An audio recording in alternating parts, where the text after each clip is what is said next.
Jean Renault was right. How Cooper Brought the Nightmare.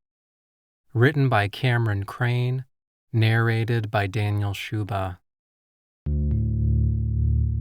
Before you came here, Twin Peak was a simple place. My brothers deal dope to the teenagers and the truck drivers. One-Eyed Jack welcomed the businessmen and the tourists. Quiet people lived a quiet life.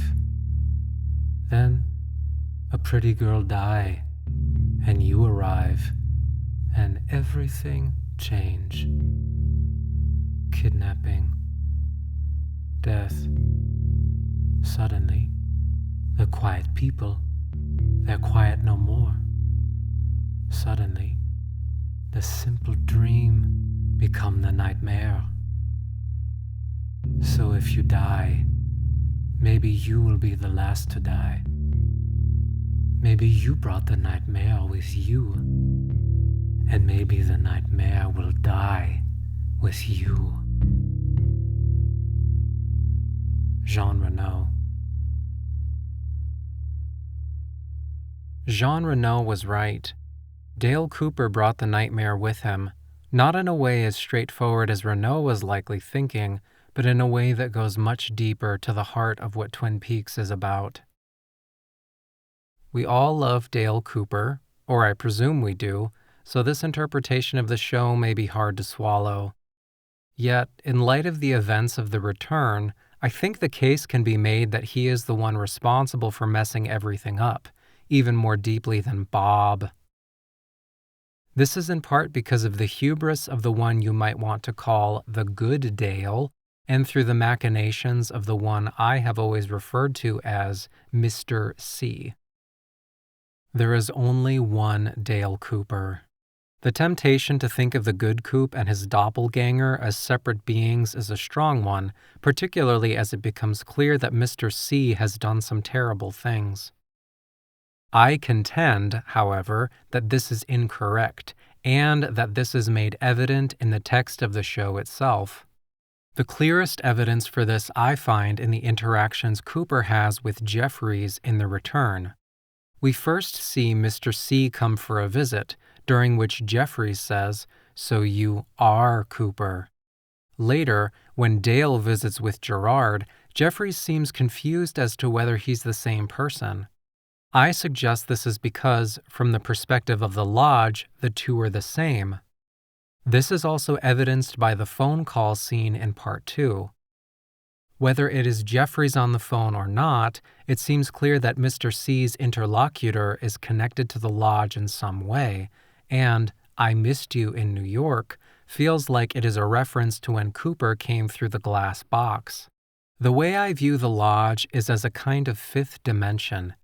If you take the 3 dimensions of space and the fourth as time, then the idea is that the Lodge beings experience time in a way analogous to how we experience space. They don't exist outside of time in the sense of being subspecie eternitatis, but have a different relation to time than we do. Thus, while in terms of the narrative we see, Dale seems to split into 2, and so on, from their perspective, there is only one Cooper, which includes all of these permutations that occur in time. Cooper's doppelganger appears in episode 29 after he faces the Lodge with imperfect courage, to use Hawk's language. Then, as we all know, it is the bad Cooper that exits to the real world, giving us what was, for a long time, the end of the story. Our friend Dale laughing maniacally into a broken mirror while inquiring about Annie, who appears to Laura in Fire Walk With Me to inform her that the good Dale is stuck in the Lodge. Write it in your diary. Thus, the temptation to think of this as a real metaphysical split, the good Dale is trapped and the evil Dale is out in the world running amok. The Return complicates that way of thinking rather quickly, however, as Mr. C insists to Ray that he doesn't need anything, he wants. This immediately brings to mind the scene from the original run in which Cooper returns to his hotel room to find a nude Audrey Horne in his bed. What I want and what I need are two different things, Audrey.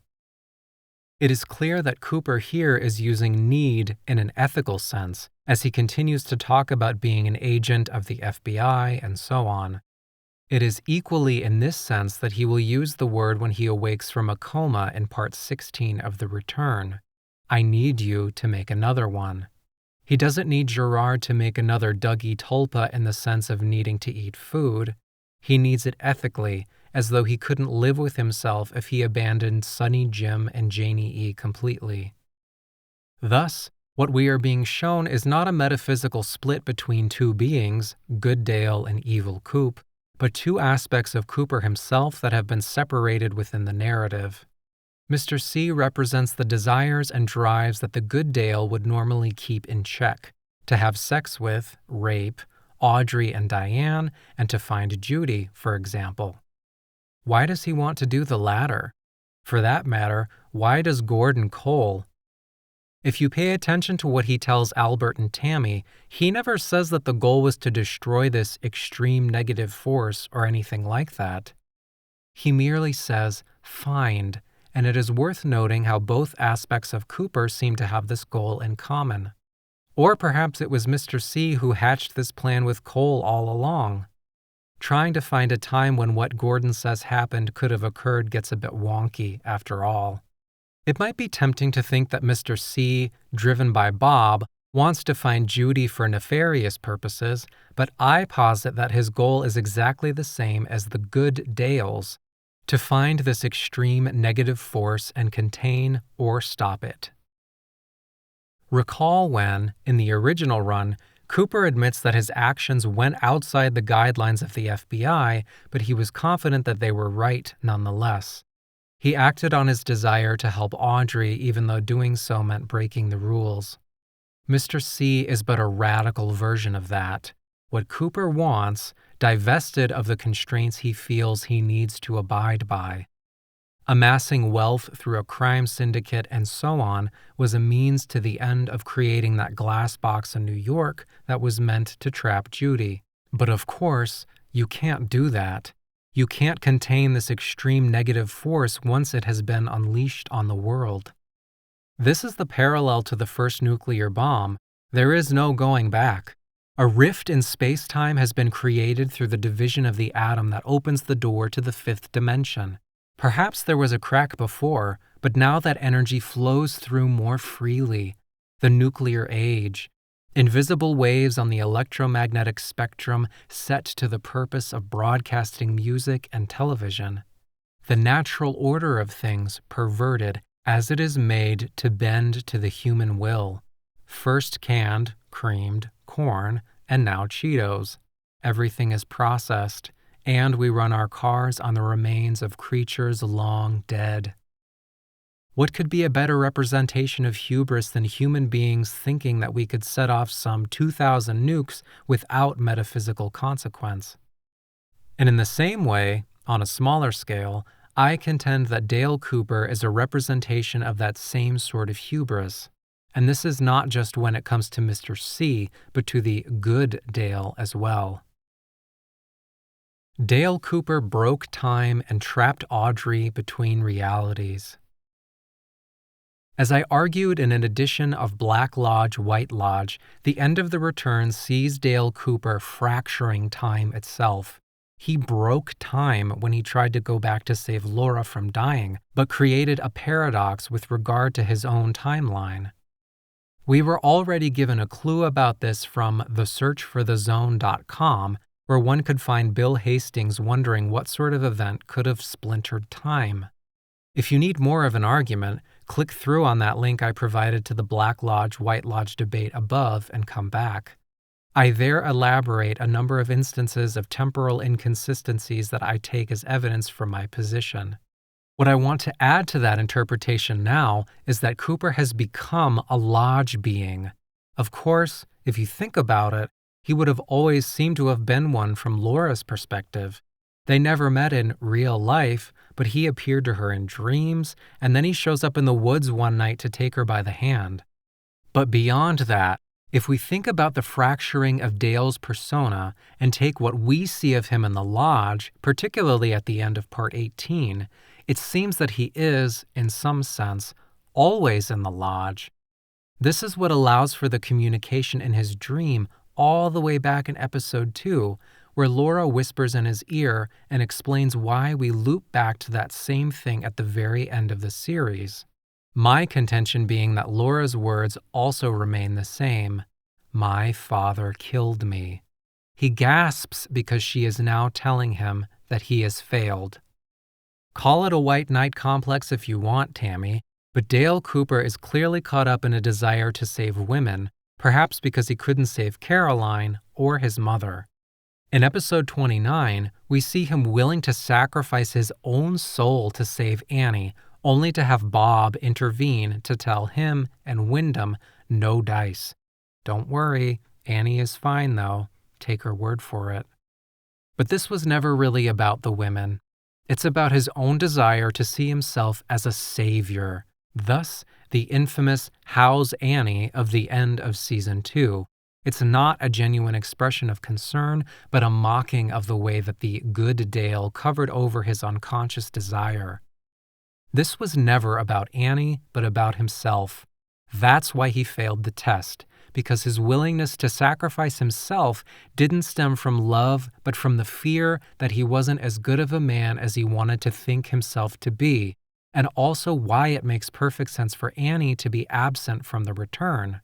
When the good Dale wakes up in part 16, why doesn't he ask about her? Because, at the deepest level, he doesn't care. Further indications of Dale's often problematic relation to women can be found in My Life, My Tapes. But perhaps the worst cause of Cooper's hubris is exemplified in what we see of Audrey.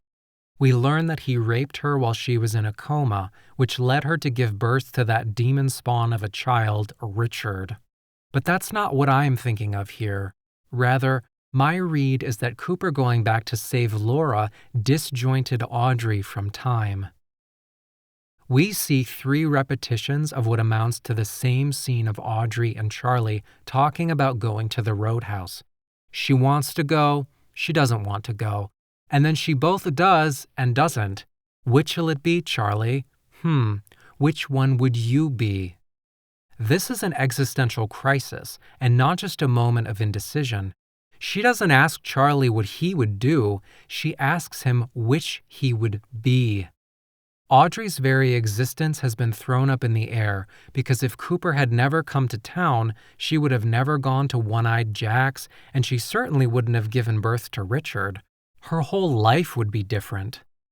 But it isn't that he never came. It's that he both did and did not. That creates Schrodinger's Laura. I am dead, yet I live. But it also throws Audrey completely out of joint. Thus, we get her dancing to Audrey's Dance, a title that could only exist outside of the frame of the show, and that breaking down to where she finds herself in a blank white space. What is indeed the only reaction, not only for her character, but for us. There's no explaining this, really. But it is not for nothing that when the end credits roll, we get a version of Audrey's Dance played backwards. Is Audrey in the reality of Twin Peaks or in ours? Is the Billy in question perhaps Billy Zane? I posit that she is trapped between realities in a space related to multiple timelines, which doesn't rule out the possibility that she is in a mental institution in one of them. She's caught in the in-between, which is another way I think about the lodges, as a kind of liminal reality. See The Dweller on the Threshold. When the arm repeats the line, "Is it the story of the little girl who lived down the lane?" that Audrey had said previously, I take this in relation to when he, back in episode 2, told Cooper that the gum he likes is coming back in style. Cooper didn't know what that meant until far later, but it sparked the epiphany that Leland was Laura's killer. Similarly, I think that Cooper does not know what to make of this line about the little girl who lived down the lane when he hears it, but he is being told that he royally fucked Audrey over. The effects his actions had on others are less severe, depending on the extent to which they were affected by the paradox he created. Sarah Palmer was, in a deep way. It is one thing to lose a daughter to death, but arguably worse to deal with her ever unresolved disappearance. Or perhaps, like Audrey, Sarah is a bit trapped between those competing realities, with only the loop of drinking and smoking to keep her, to some degree, grounded. I'd even contend that Cooper may be responsible for whatever she seems to be possessed by, but that's another story that would rely on connecting Sarah to the experiment model that came through the glass box in New York City and would involve a number of contestable claims. But if I am right that Cooper splintered time, this presents a question worth thinking about with regard to every character we see in The Return, though trying to run through each would be too much of a digression for present purposes.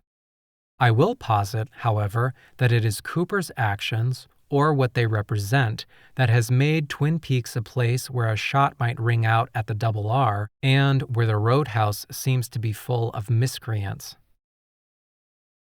Bob was always with Cooper. A scene that has haunted me ever since I first noticed it occurs when Leland famously swerves down the road singing "Surrey with the Fringe on Top." I always loved that scene, along with all of the others that feature Ray Wise singing, not only for the performance but for what was being portrayed. But then I noticed that in the above-mentioned scene when we cut to Truman and Cooper in a different car, Dale is whistling the same song. This leads me to conclude that Dale was in some sense always already infected by Bob. Of course, that jibes with how I have interpreted lodge beings above. If they are, to some degree, outside of time, or experiencing it in a way roughly analogous to how we experience space, then it makes perfect sense that Dale's relation to Bob didn't just begin in episode 29, but was somehow always there. Perhaps this also explains Leland's eagerness to show Dale his golf clubs. He didn't have to do that, but he brings it up of his own accord, even though Maddie's body is in the golf bag. You might think that it was just some kind of cocky game Bob was playing, but Leland actually looks disappointed when Cooper walks away because police business calls. So it's, at the very least, worth thinking about what he was up to there. And what about Bob? I should make clear that I don't view him as the driving force in either case. Leland wanted to have sex with his daughter, and he is responsible for that. Cooper wanted similarly when it came to Audrey and Diane, and he's responsible for that too. Same goes with everything he did in relation to the goal of pursuing Judy I mentioned earlier. Bob doesn't make them do anything, though he represents a force that urges them to act on the desires their conscious selves would urge them to suppress. Forget the ego and the superego, says Bob. Follow the id. Don't think about what you should do or what you need to do. Act on the basis of what you want without filter. This is evidenced by the fact that Leland didn't become some kind of criminal mastermind. What Mr. C does is not driven by Bob, though Bob is with him. These actions are driven by Cooper's desires. Let's not forget that it is Dale who forgives Leland in his final scene. And when he and his compatriots discuss whether Bob is real or just the evil that men do, it is Major Briggs who proffers the right response. An evil that great in this beautiful world. Finally, does it matter what the cause? To which Cooper responds, yes, because it's our job to stop it. And that's precisely where Dale fails, in thinking that there is some way to stop the traumatic from happening. The whole question is rather how to cope with it. Don't take the ring, Laura. One of the big puzzles that presented itself to my mind after watching The Return was in relation to Cooper telling Laura in Fire Walk with Me not to take the ring. The same ring, after all, is provided to Laura by Philip Gerard, with whom Cooper seems to be in cahoots in The Return, although there and in the original run he is credited as Philip, not Philip, 1L. I'm not hanging anything on that, but someone could. So, how does one explain their apparent collaboration in light of the way that when it came to this pivotal event, they seemed to be at loggerheads? Even more importantly, why is it that Cooper was urging Laura not to take the ring when it would seem that doing so was what forced Leland/Bob to kill her as opposed to Bob possessing her? This, at least, is how many of us have interpreted the scene, the primary pieces of evidence being Leland's exclamation of, "Don't make me do this," and Laura's previous statement that Bob told her he wants to be her or he'll kill her. Thus, it would be taking the ring that allows her to escape a fate worse than death. After all, she ends up with the angels at the end of Fire Walk with Me, which is arguably the best ending we see for her. Cooper is there, of course, and that complicates things. I will return to that presently. First, I want to contend that the reason that Cooper tells Laura not to take the ring is twofold. On the one hand, it is because he is committed to the idea that he can save Laura, while on the other, it is because he is already with Bob, even if he isn't aware of it. In other words, we make a mistake if we presume that Cooper is on the side of the good here. Or if he is, it is hubristically so, thinking that he can put out the fire that is Judy. But it is the other direction that I think explains the relation to Gerard. Recall what he says about Bob being his familiar in the original run. Gerard/Mike has always had an ambiguous status in relation to the whole thing. He helps with the murder investigation after being broken from his shoe salesman persona. But how did he end up in that state in the first place, given that we see him fully aware of the lodge stuff just a week or so earlier in Fire Walk with Me? Unless maybe Philip with one L and Philip with two L's are distinct?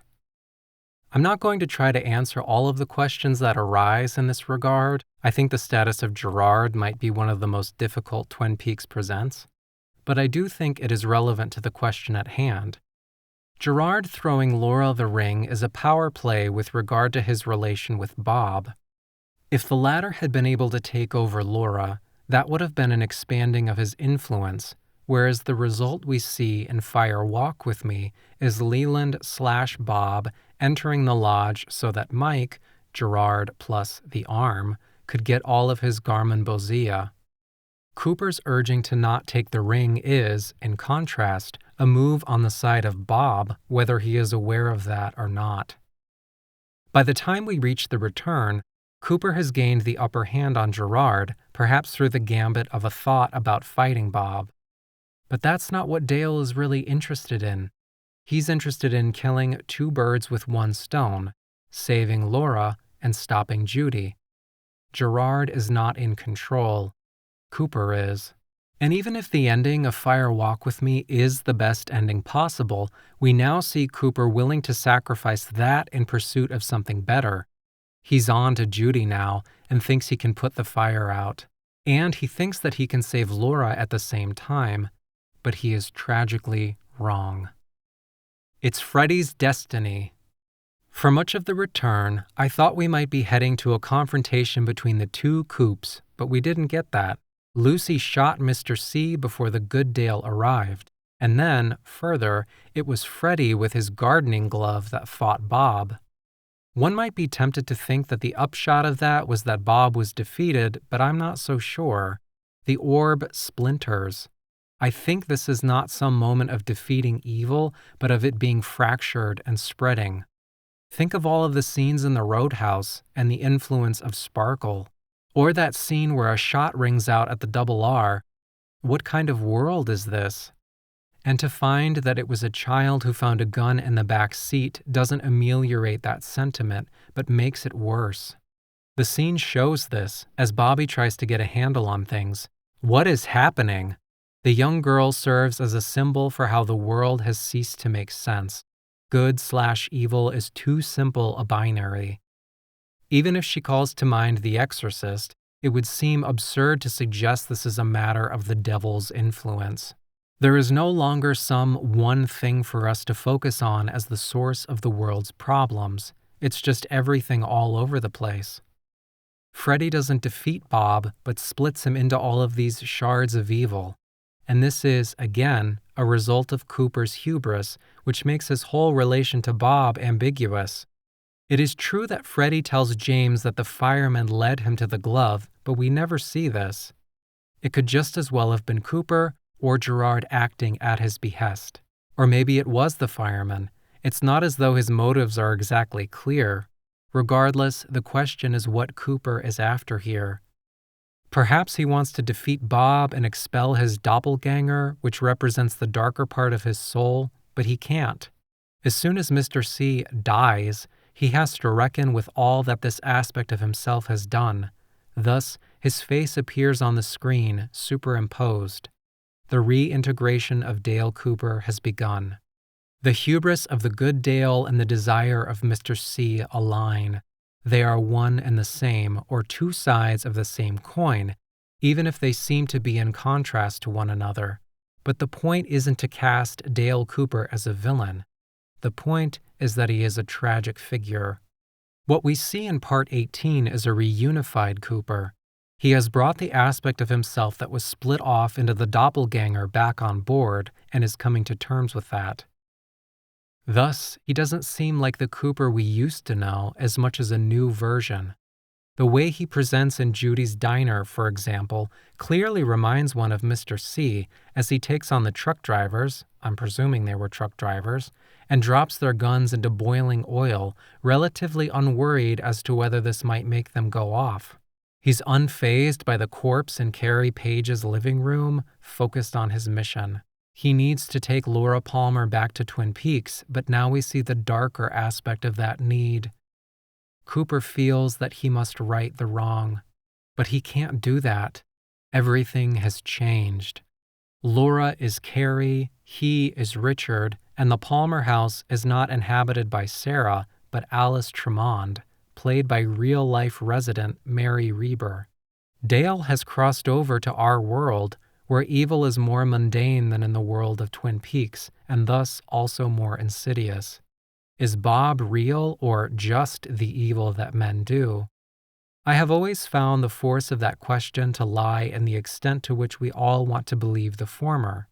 Better that there be some metaphysical cause than to have to grapple with the ugliness of Leland doing that to Laura, or with the idea that Cooper raped Audrey and Diane. Once again, though, Briggs has it right. It is a distinction without a difference. The point is that we have to grapple with these things, and to act like the existence of a being like Bob would let us off the hook is to miss the thing entirely. He may be real in the world of Twin Peaks, but Bob is a symbol, not for the evil that men do insofar as the notion of evil remains too simple, but for how we can be taken over by impulses and lose control. We might follow the better angels of our nature, as Abe Lincoln called them, or give in to the devils of it instead. Either way, those are metaphors. We are responsible for what we do.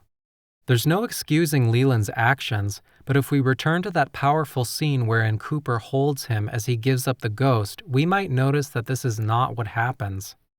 To forgive is not to excuse. In fact, in a certain regard, they are opposite notions. I excuse you when I understand your reasons and take them as an explanation, if not a justification, for your bad behavior. You wronged me, but I get it. I see what you were thinking, and thus you are excused. That's not forgiveness, at least if we take the time to distinguish the concepts. I forgive you only when the wrong remains a wrong, inexcusable, and I decide, without justification, to absolve you. In this register, it never makes sense to say that you should forgive someone. That would be an appeal to reason. That would be to excuse them. The only reason to forgive is love. It is in this sense that Cooper offers Leland forgiveness. Forgiveness. The question, then, is whether we might extend forgiveness to Dale Cooper because we love him. He's wrecked the timeline, raped Audrey and thrown her into some weird nether state, kept Laura from her peace with the angels, raped Diane, and caused untold death and destruction, perhaps even expanding Bob's power even as he thought he was fighting against it. I know, none of us want to put all of these things on our friend Dale because we love him, but Jean Renault was right. He brought the nightmare. It is fair enough to notice that without him, maybe Laura's murder would have been unsolved and passed over as the shit of the world got worse. But despite his best intentions, Cooper didn't help. He exacerbated the problem. Now Twin Peaks, and maybe the world as a whole, has been cracked open even further to extreme negative forces. We've been thrown into an ocean of chaos where new drugs overtake us, our politics make us feel like we're stuck in the shit with no real chance of escape, and everywhere there seem to be sexual predators who may or may not end up on the Supreme Court. Contrast that knowledge with the way that Andy cries over Laura's body. The event felt impossible to him. Now it feels like a Tuesday. It may seem wrong to pin all of this on Dale Cooper, particularly since he is a fictional character. And of course, Laura had already been abused and murdered by the time he came to town. He's not responsible for all the evil in the world, but then neither is the invention of the nuke. My contention is about what Cooper represents, the hubris of the good man who thinks he can fix everything. Perhaps, as Socrates suggested, the real source of evil is in believing that one knows what the good is. That could lead one to feel justified in splitting the atom to beat the Nazis, literally dividing the indivisible and tearing the fabric of space-time, or to trying to undo Laura Palmer's death, which creates a temporal paradox. If wisdom lies in knowing that one does not know, and virtue in nonetheless striving to learn, then Dale is far away from both. He does not understand. He's caught in a loop of trying to fight the darkness, failing to see that darkness cannot drive out darkness. Only light can do that. It is in this sense that Jean Renault was right about Cooper.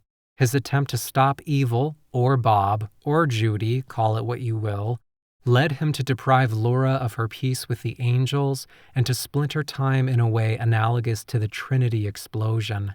He's not a hero, unless you want to call figures like Orpheus and Hamlet the same. This is a tragedy. Dougie. The whole Dougie affair for Cooper results from the intervention of the Arm's doppelganger.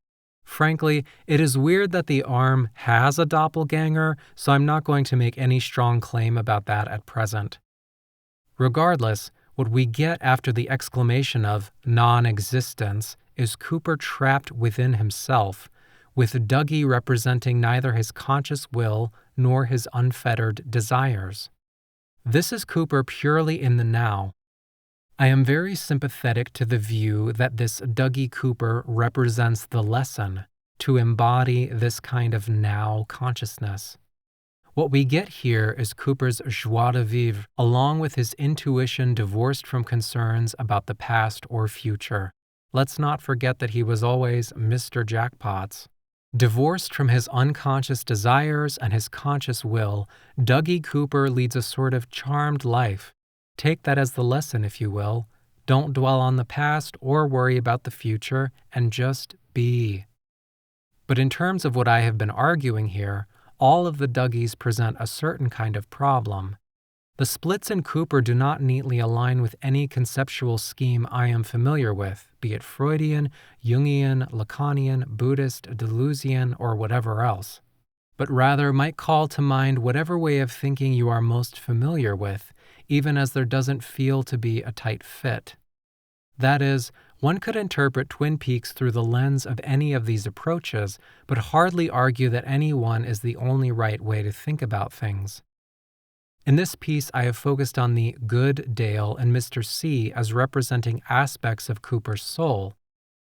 But then, whither all of the Dougies? We have one who appears before Dale passes through, whom we see having just had sex with Jade, the OGD, another who is, I will contend, Cooper, and then a third that appears very briefly in part 18 to hug Janie E. and Sonny Jim as he returns home. My position is that the first and the last are tulpas, and that the creation of a tulpa involves a certain peeling off of aspects of the individual who serves as its source. Thus, e.g., the Diane tulpa that we spend so much time with in The Return is that aspect of Diane who continues to exist in the aftermath of her rape. She's the embodiment of her trauma and anger, and I don't think we ever see the real Diane, but that, too, is another story. So when it comes to the OGD, or Dougie Jones proper, the first tulpa, the song remains the same. There is only one Cooper.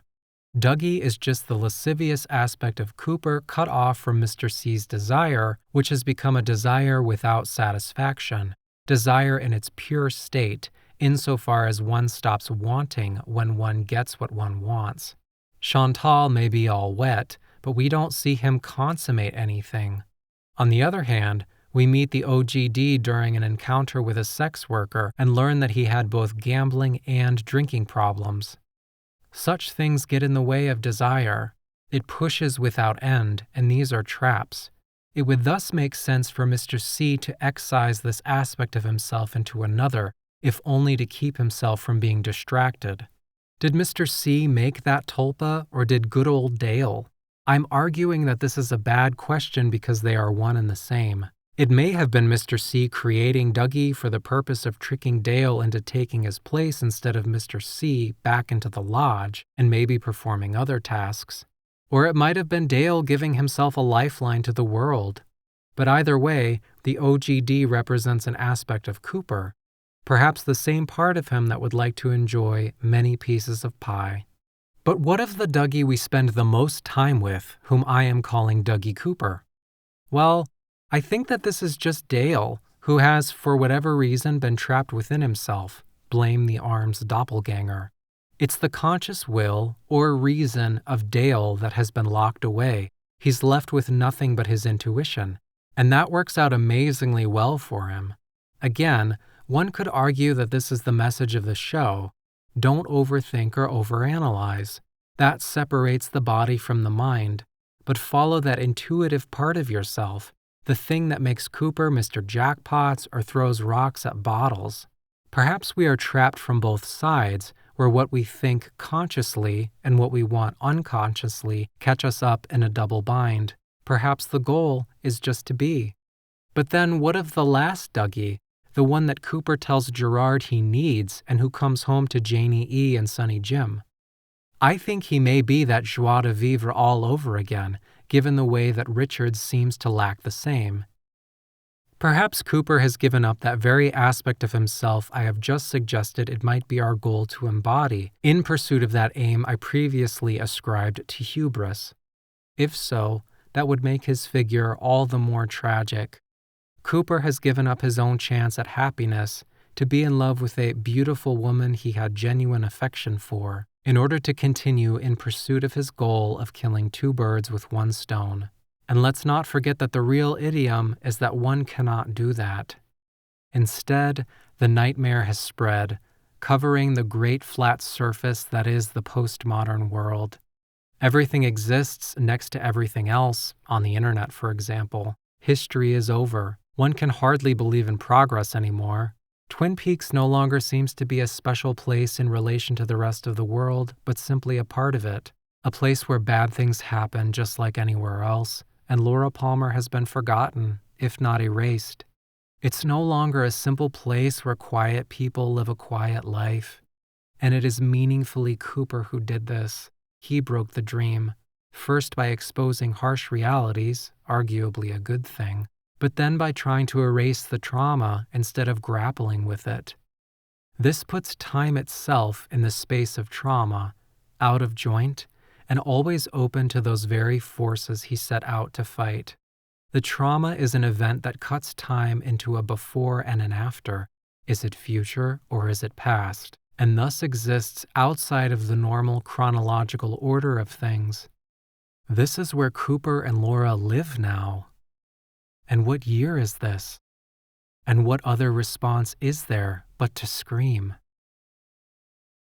If you enjoyed this article, please like, share, comment, or subscribe.